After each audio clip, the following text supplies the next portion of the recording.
सुप्रभात क्लास 8। पिछले क्लास में आप लोगों को बलाघात, अनुतान और संगम बताए थे। आज हम लोग जो अपना मई जून का पाठ्यक्रम है उसके अनुसार संधि क्या है ये देखेंगे। तो वर्णों के पारस्परिक मेल से जो विकार उत्पन्न होता है, देखिएगा यहाँ वर्ण है कि वर्णों के पारस्परिक मेल से जो विकार उत्पन्न होता है वह संधि कहलाता है। यानी संधि का, जैसे अभी आप लोगों को जब संगम पढ़ा रहे थे तो वहाँ भी बताए थे कि संगम का अर्थ मेल होता है, लेकिन वो दूसरे अर्थ में था। संगम यानी कि दो अलग अलग शब्द थे और उसको जोड़ने में वो संगम होता था। लेकिन यहाँ पे संधि जो है वो वर्ण है। संधि के विषय में ये जानेंगे कि संधि वर्ण है, वर्णों का मेल है। तो दो वर्णों के मेल से जब विकार उत्पन्न होता है, संधि है क्या? तो दो वर्णों के मेल से जब विकार उत्पन्न होता है तो उसे संधि कहते हैं। अब दो वर्णों का मेल कैसे होगा तो ये जब नीचे आके बताएंगे तब आपको बताएंगे। पहले संधि के भेद।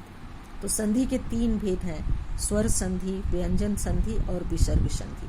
लेकिन यहाँ स्वर संधि में ही उसके और भी भेद हैं। स्वर संधि में ही और भेद हैं। जैसे स्वर संधि का दीर्घ संधि, तो दीर्घ संधि हम लोग आगे जाके जानेंगे।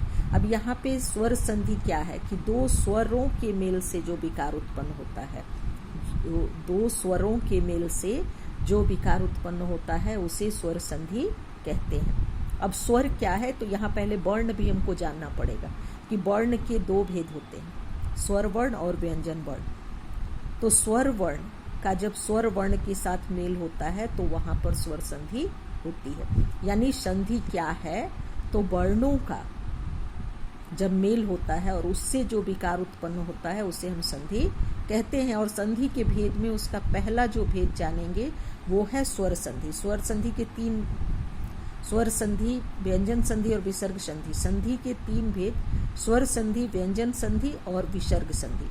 तो सबसे पहले स्वर संधि यानी 2 स्वरों के मेल से जो विकार उत्पन्न होता है उसे स्वर संधि कहते हैं।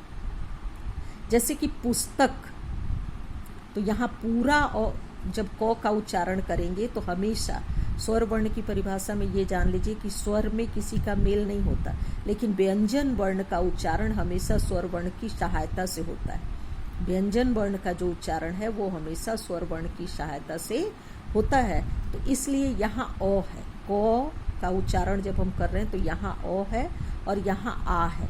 तो अ और अ भी मिलेगा तो दोनों स्वर हो गया, और अ और आ भी मिलेगा तो दोनों स्वर हो गया। तो इसलिए यहाँ पर स्वर संधि होगी।